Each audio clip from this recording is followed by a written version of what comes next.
Hello ladies and gentlemen, welcome back. Today I'm going to be responding to another request, this time made by Isaiah Games on Discord, who wants to know how to make a day-night cycle with a clock. So, I thought we'd jump into it. First off, we'll be using the level blueprint for a lot of this. It's where a lot of our calculations are going to be taking place.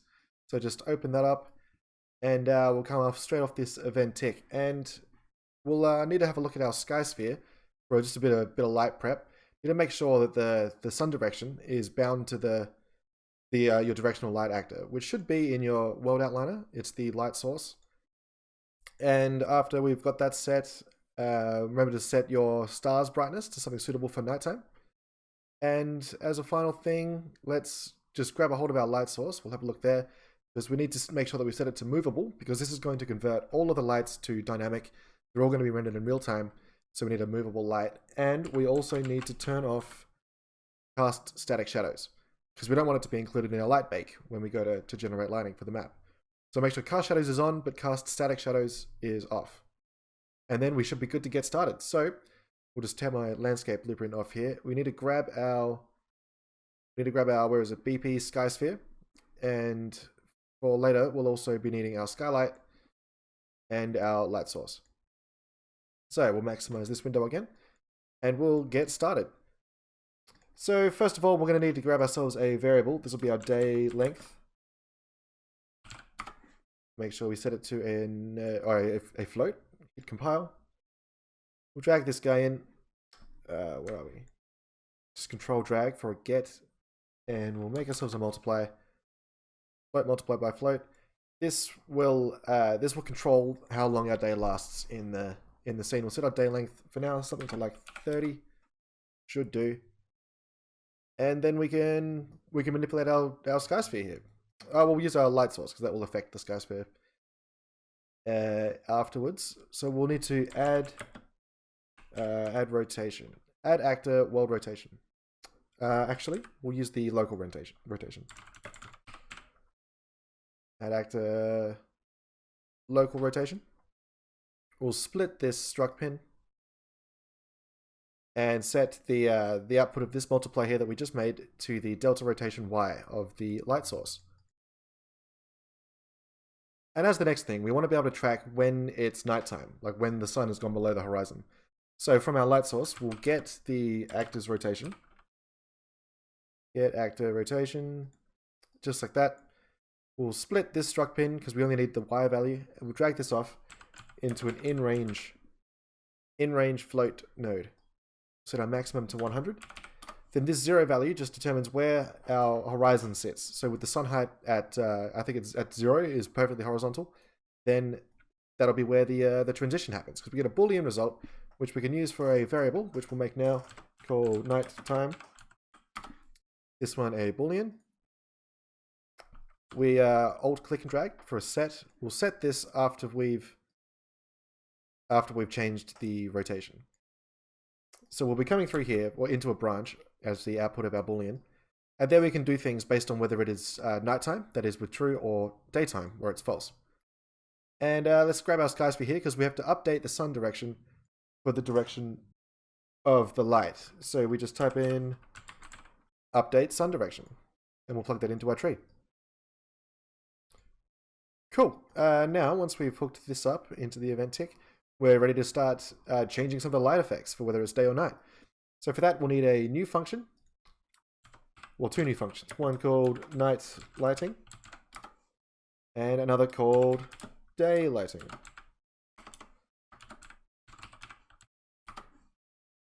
Cool, and for both of these, we need to go over here to the right, make ourselves a new input.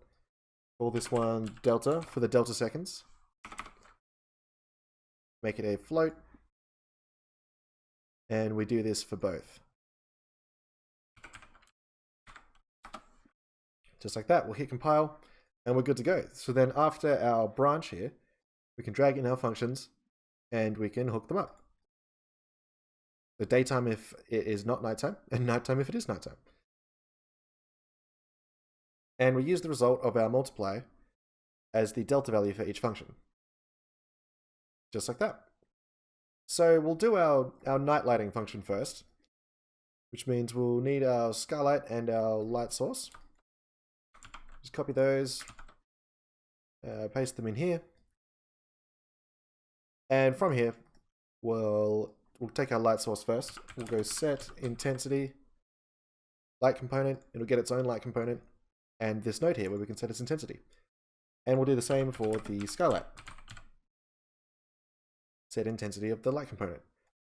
We'll hook these both up. Just like that. And also out of this light component, let's get that variable, get intensity. We'll get the intensity of both. There we go. And similar to how we've used the rotation interpolator in the past, this time we're going to use a float interpolator. So type in FINT for finterp. You need a finterp too. And that's one for each of our lights.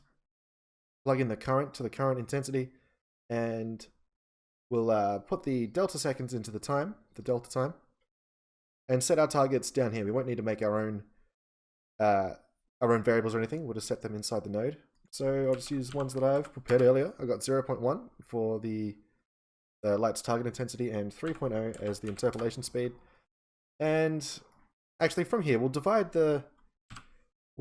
our delta seconds here by a factor of, say, 4 when we deal with the skylight. So we just get a much smoother transition when we switch to nighttime with the skylight.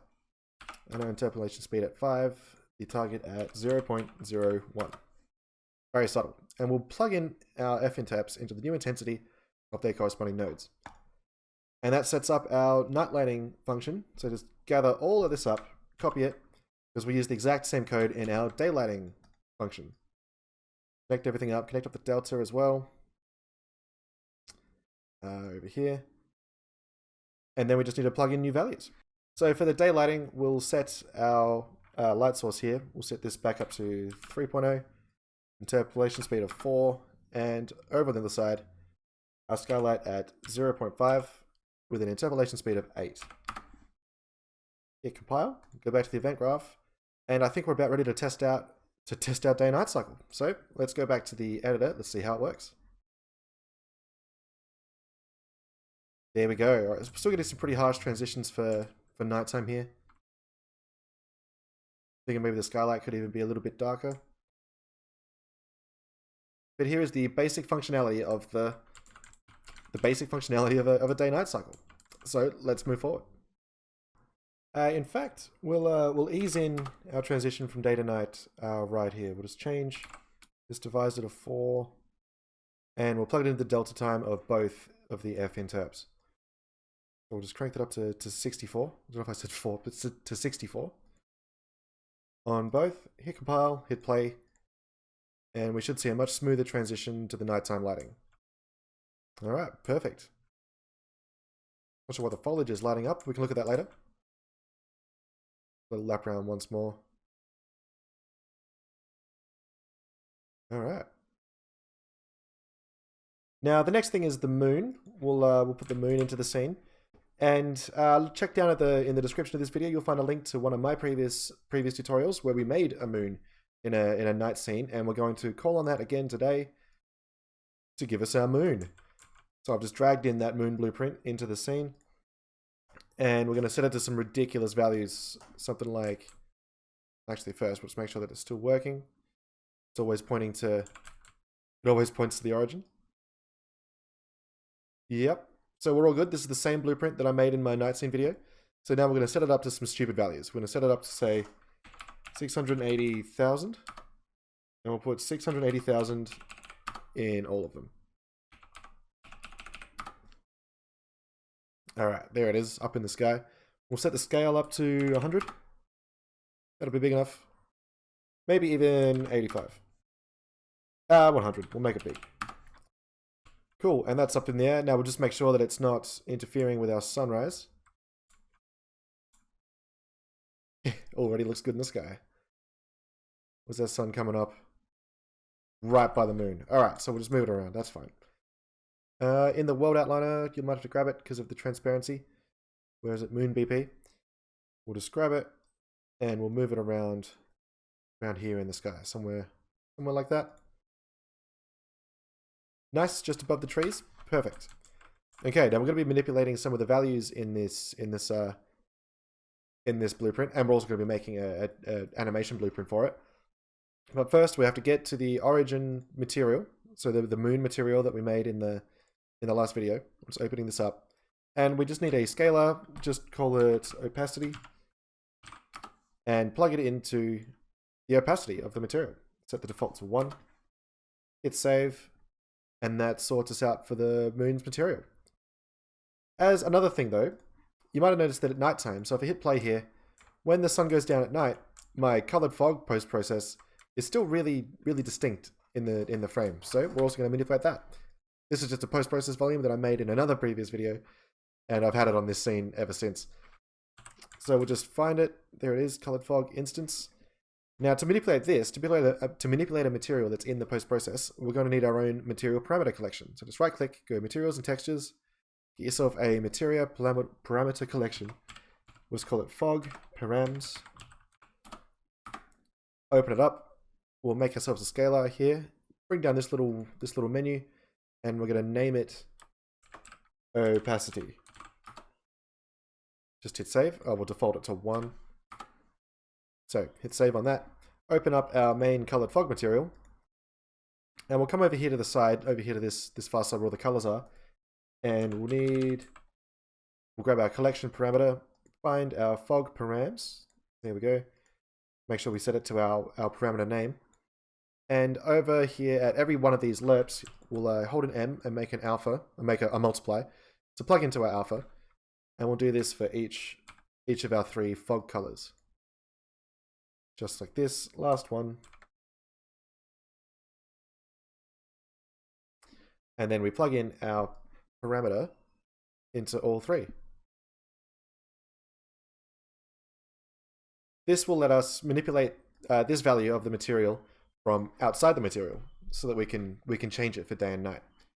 So with that done, let's go back to our moon blueprint, and we'll make ourselves 2 events. An event for when we transition to nighttime, and an event for when we transition to daytime. So we'll call this one night transition. We'll make another custom event. Call this one day transition. With both of those made, we'll go to our landscape blueprint, and back at the event graph over here on the right hand side, actually we'll need our, we can delete that. We'll need to drag off our landscape map and get ourselves our world outliner, and find the moon blueprint, drag that in, set this back up here, and over here at the end, from our moon blueprint component here, our little actor reference, we can get our custom events. So we'll get both night transition and day transition, just like that. And we can plug them into our tree just as is. Now these will fire at the transition of day to night. Okay, easy enough. Let's get to making our moon blueprint. So the core to this is to just use an animation timeline, and we'll just call it day to night, and this will handle the transition of all of our scalar values here from daytime to nighttime and back, because we're plugging our night transition just up into play and our day transition into reverse. Simple enough so far. So let's open up our timeline, and we're going to need to make a few float tracks. So we'll make the first one, we'll just call it moon. Make another one, call it glow. Our third one is going to be our post-process.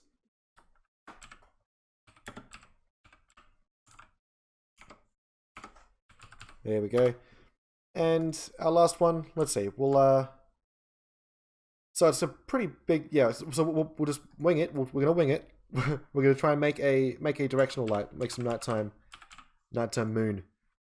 So we'll make that directional light. Let's pull it forward in front of this. We'll set the intensity to 0 because we don't want it to be showing during the day. And then back in our blueprint, or in our timeline rather, we'll make another float, and this one will be our direction light.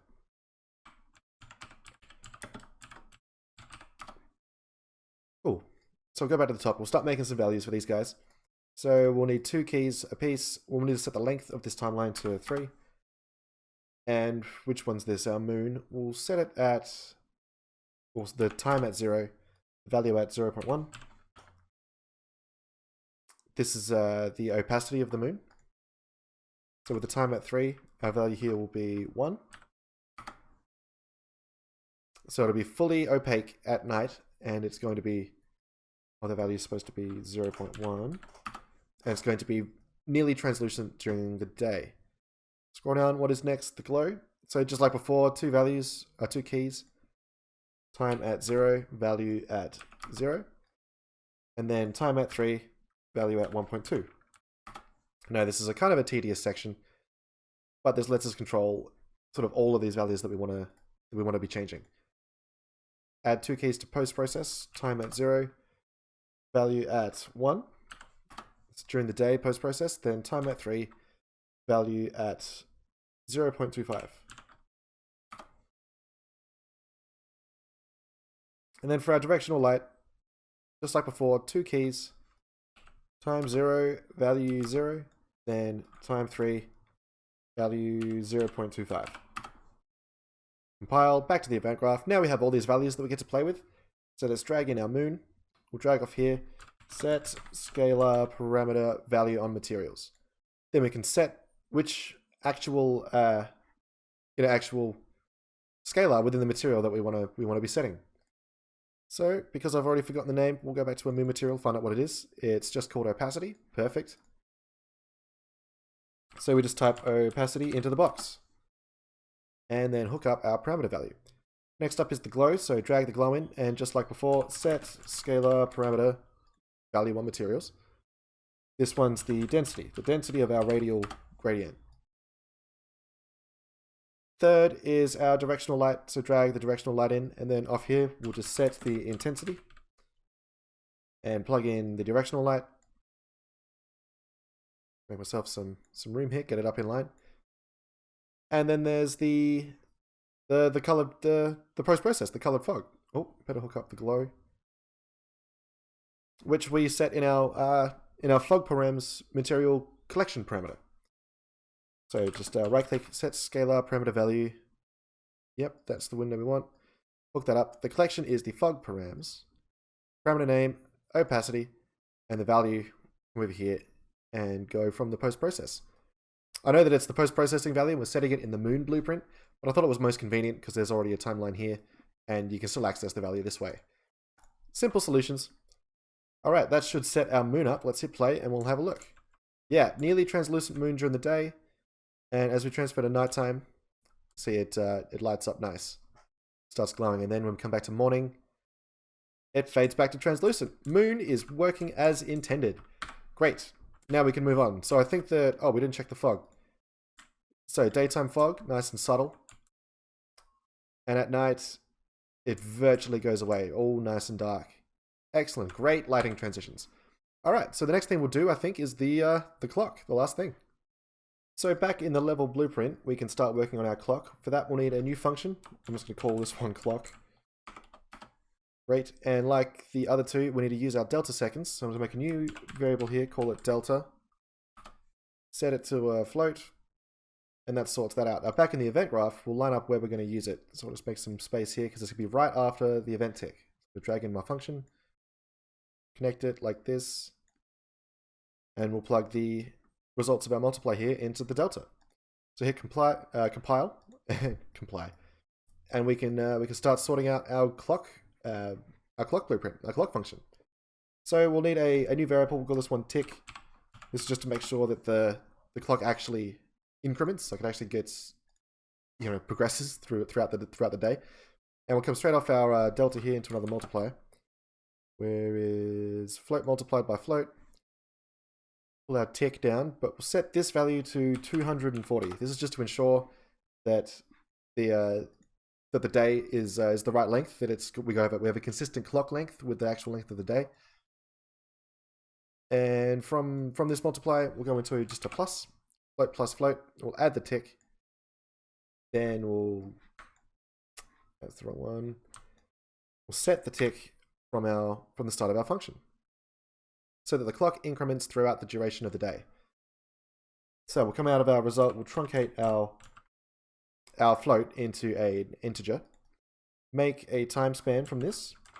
This is how the clock is going to be handled, just for converting numbers within the engine to, to time-based time-based values. And up here in the, well, we can come straight off here. We'll just drag off from here, promote this to a variable. I'm going to call this one time. This is our time.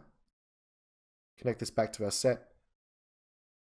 And what's next? Then we'll come off here. We're going to break this time span, just so that we can get these results out of it. We can get our converted values. And then we'll come straight off here into a print string, where we will append string. Where are we? String append. Add. We'll just use the 3. Make this middle one our colon here for between the numbers. And let's see. We'll print out our hours and our minutes. Just to make sure that our clock is working. We will print this straight to the screen. So hit compile, hit play. So we're seeing the numbers tick up now.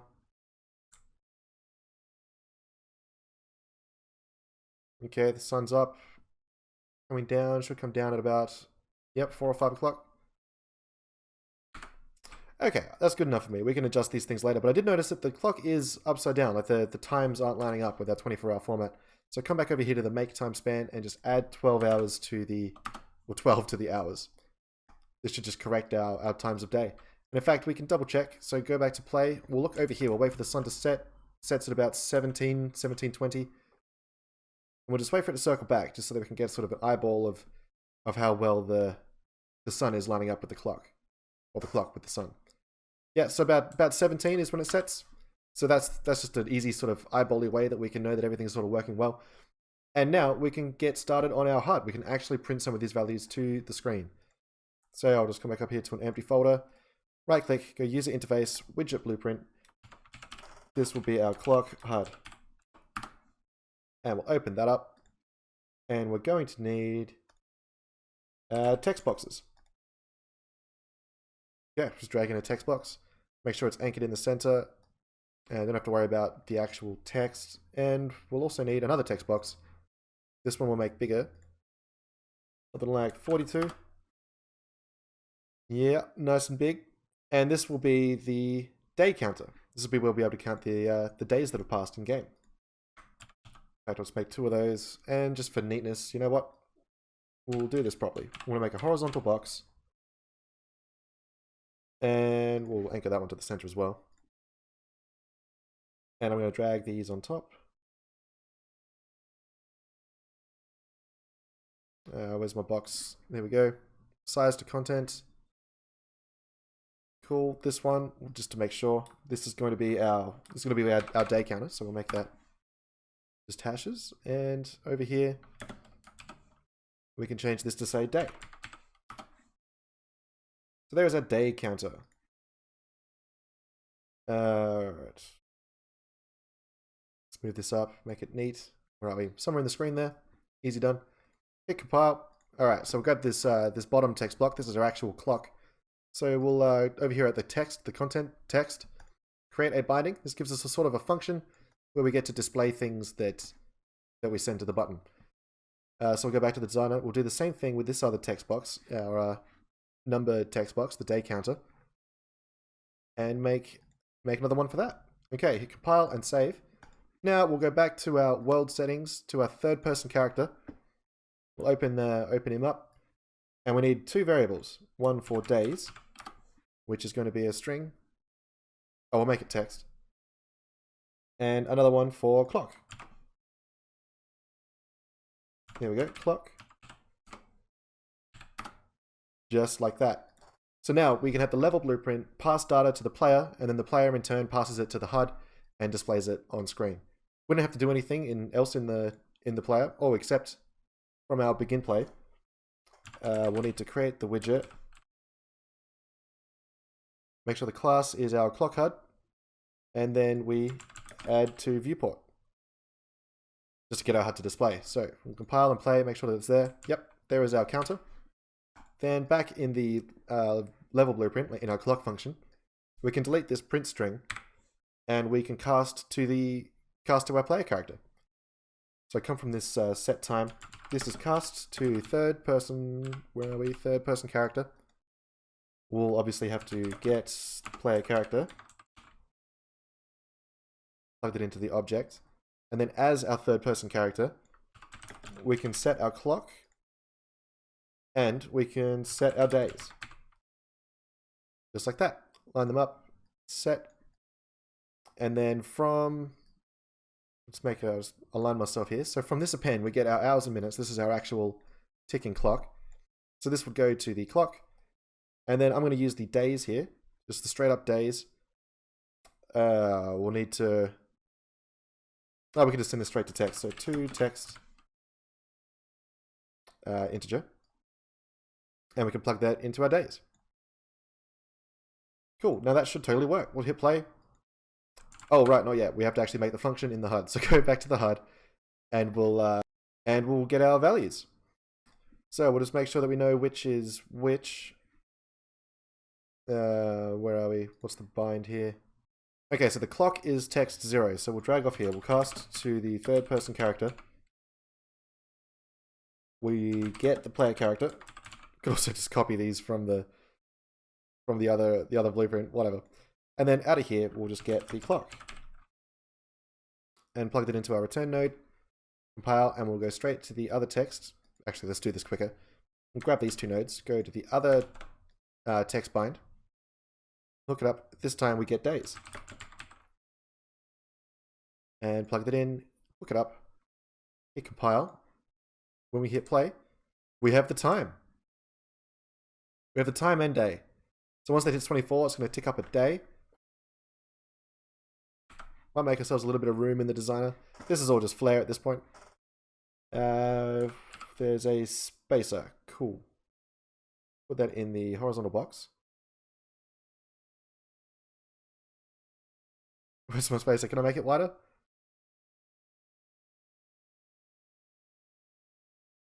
There we go. Just a bit of room between my two blocks there. Hit compile, save, and that's our clock function done. Let's load the map and have a play. So I'll find a place with a nice view, and we can watch the day and night cycle around. There's our moon, and it's gonna fade back to translucent during the day. Our post process looks really nice and subtle during the daytime, and it fades almost away at nighttime. Day 2. Clock is ticking on. This is very cool. You can also get the seconds out of this, of course, just by using this output. You can stylize this any way you like. So that's pretty much the end of the video, guys. Thanks for watching this far. I hope this answers your question, Isaiah. We have the day counter, an actual working clock, and a nice moon that changes shape in the daytime. The sun that rises, moves overhead, and falls. If you're getting weird lighting things, set your landscape material to two-sided. I ran into that earlier and forgot to mention. Other than that, I'll see you guys in the next video. Cheers.